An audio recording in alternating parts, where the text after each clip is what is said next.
We begin with breaking news in Glendale, where a light plane has crashed into a neighborhood. Good evening, I'm Micah Ullman. And I'm Cher Calvin. The plane reportedly hit power lines after the pilot tried to make an emergency landing at Van Nuys Airport. Let's go live now to Brandi Hitt at the scene with the very latest. Brandi.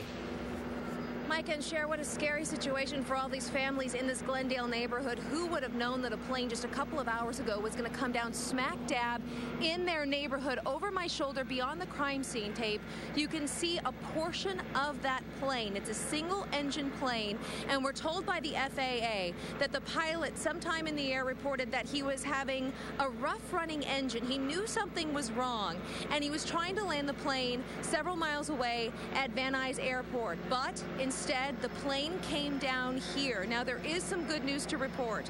We're told the pilot is going to be okay. He did suffer some minor injuries. You can't see all of the debris beyond here, but the plane, we're told, landed upside down, and he suffered only a shoulder injury. He was the only person inside this single-engine plane, and he was taken to County USC with minor injuries. Right now, I'm joined by one of the residents here, whose name is Anna Shea. Anna Shea, you live only about 5 houses away from this incident. What did you hear? What did you see? I heard the crash, obviously, and then I heard a couple of people screaming, which made me run quickly and figure out what was going on. I'm just impressed at how quickly they were able to respond. You know, aside from it being such an unfortunate event, you know, it's comforting to know that they were able to be here so quickly. And when you said you heard it, what did it sound like? It sounded like a crash, but it wasn't like a regular crash, like a car crash. It just seemed different. And I heard sparks. And when the lights started flickering in my room and the TV went off, I assumed that it had to do with the circuit. And that's when I just came out, and people were already, you know, shocked, and a couple of women were screaming, and I believe it was the people who live here very close by. So it was pretty frightening. And then did you get it all close to the wreckage before the officers came over? Yes. I was able to be here before they put the tapes up, but I wasn't able to see much, and I didn't feel comfortable going in there. You know, it's just an unfortunate event. Anna Shea, thank you so much for joining us. Right now, I'm going to make my way over here, because Sergeant Lorenz with Glendale PD, thank you for joining us at the last minute. What do we know about this scenario? I mean, obviously the power's out. And there goes the signal from the ground. Again, a live picture from Sky 5 as we try and reestablish with Brandi Hitt, talking with an officer there with the Glendale Police Department. We understand that at one point there were as many as 1,600 customers without power as a result of this crash, and it appears as though a number of those residents are still in the dark. Do we have Brandi again? Not quite yet. Okay. Okay, we do have a man named Alan Hang on the line with us. Alan, I understand you're the owner of this plane? Yes, together with that gentleman that flew the airplane, we own the airplane since 2004. Alan, what can you tell us about the pilot? How much experience he has? Very capable man. He's a professional engineer. He's mainly in charge of firefighting. He's basically what I would call a fireman. What type of plane was this, Alan? A Cessna? It's a Cessna P210. It's a pressurized 210. And as you know, it's one of the highest level of single engine that Cessna makes. Quickly, before you go, Alan, were there any problems with this plane prior to tonight that you're aware of?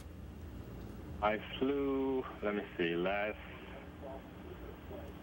maybe 2 weeks ago, I flew it up to Visalia and encountered no problem. Came back to Van Nuys, no problem. So as far as I'm concerned, this airplane works perfectly. Okay, so no known problems at the time that you flew it last 2 weeks ago. Alan Hang, thank you so much for your time this evening. In the meantime, we do want to go back on the ground to Brandi Hitt, who's at the scene. We lost her earlier to continue our coverage there. Brandi? We apologize for the technical difficulties out here. As you know, it's very fluid, but Sergeant Lorenz still is here. And Sergeant, we were unable to hear earlier about the condition of the situation within the neighborhood. I mean, the power lines are down. This is a dangerous scenario. How worse could this have been? Well, this could have been extremely dangerous. Right now, we have about 1,689 customers without power. We have our water and power department here trying to restore power in the outlying areas. This is a warm night, and coming down a street like this, people aren't walking their dogs, they're jogging, exercising. Miraculous, no one on the ground was hurt, nor was any structure hit. The only things hit were 3 power poles and a tree, from what we can see now from the wreckage, from the 1100 block of Glenwood to the 1200 block of Glenwood. So this pilot was able to still try to maneuver. I guess, what does it say about the pilot's ability? He knows his plane may be going down. He finds a street, still hits 3 power poles, and survives. I'd say he's a very good pilot. I would say that he's very experienced, and he's lucky because in the streets of Glendale here, and especially the north part of the town, some of these trees here are 50, 60, 70 years old. There is a lot of cover on these streets. There's not much access to bring a plane down, but apparently that's the only place where he could bring it down. And we do want to repeat, he is going to be okay? From what I understand, he is going to be okay. He was conscious, and he was able to self-extricate himself from the plane. Okay, Sergeant Lorenz, thank you so much for speaking with us.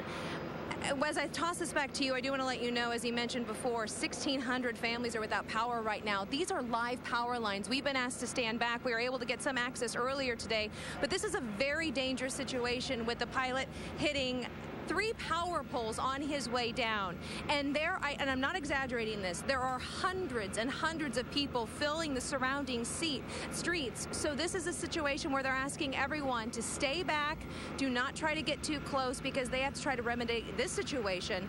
The good news, though, again, the pilot is alive, and we're going to continue to get more updates throughout the evening as we toss it back to you in the studio. Brandi, the threat here is frankly twofold. You have the down power lines, as you mentioned. There's also a concern of aviation fuel that has perhaps spilled as a result of this crash. It's often said that any landing you can walk away from is a good landing, and for this pilot's sake, that's an extraordinary achievement to come away from this thing. But that being said, I believe there would be a concern about spilling fuel. Is there any evacuation that you're aware of in the area as a result of that threat? They have evacuated several homes in this area, Micah. We were told that there was an evacuation center being set up. Right now, they're just trying their best in the dark, if you can imagine. There's no power here to comb through this. As we were driving through, I can tell you that there were so many kind of random police tape weaving going in and out of different streets, and they kept moving people farther and farther back. So they still have a lot to get through, a lot to search and make sure this area is safe, and it is definitely going to be a very, very long night for all the emergency crews out here. All right, Brandi here reporting for us live. Definitely a tough situation for a lot of those residents in Glendale without power. The pilot, at least, is in stable condition, and nobody was hurt on the ground. We're going to continue to follow this story and bring it back to you at 10:30. Brandi, thank you. Updating our top story tonight, a small plane crashes in a neighborhood in Glendale. The pilot apparently was trying to land at Van Nuys Airport after experiencing engine problems. Brandi Hitt joins us now from Glendale with the very latest. Brandi. Cher, this is a full-blown emergency situation still here in Glendale, in this neighborhood where a small single-engine Cessna came down. You can see the crime scene tape is still here. We're told the plane hit 3 power poles, hit trees, then came down, nearly hitting homes as the sun was going down. The pilot was reporting having a rough-running engine, and then all of a sudden lost contact with air traffic control as he was trying to head to Van Nuys Airport. This is where he ended up. But the good news is the pilot only suffered some minor injuries, is in stable condition at County USC with a shoulder injury, we're told. And there have been a lot of witnesses to this situation. I want to bring in a few of the young men who actually heard the plane go down. This is Havo. Havo, what did you hear? Well, I was on Grandview parked under a stop sign, and I just heard like this big boom noise. I didn't know what it was. I thought it was kids blowing up things. So I was like scared. I didn't want to go check it out, but then I found out it was a helicopter. And it ended up being a single-engine plane that came down, and as you can see, there's a large crowd that's gathered here. I'm also joined by Seth and Jack. And Seth, you guys were just down the street, also heard the plane go down. Yes, we were. What did you guys hear? We were in the back studio hanging out, and we heard the lights flicker out. No, we first heard was like kind of explosion-y sound, but it didn't exactly sound like a boom. It was kind of a slight rumble, or a very, like, it wasn't very distinct. But then the power immediately like flickered a few times, not just once, so it was like unusual because the power's gone out before, and usually it's straight out, but it was very unusual. Well, thank you so much for speaking with us today. These are just a couple of the witnesses among the hundreds of families who are now in the dark. They don't have any power. This scene is going to be here all night long and into the morning hours because you have fuel that is likely on the ground. You have at least 3 down power lines and 1,600 homes without power as the NTSB arrives on scene to try to get to the bottom of exactly why this plane went down. Reporting live here in Glendale, Brandi Hitt. Now back to you in the studio. Certainly going to be a long night for the people over there. Brandi, thank you.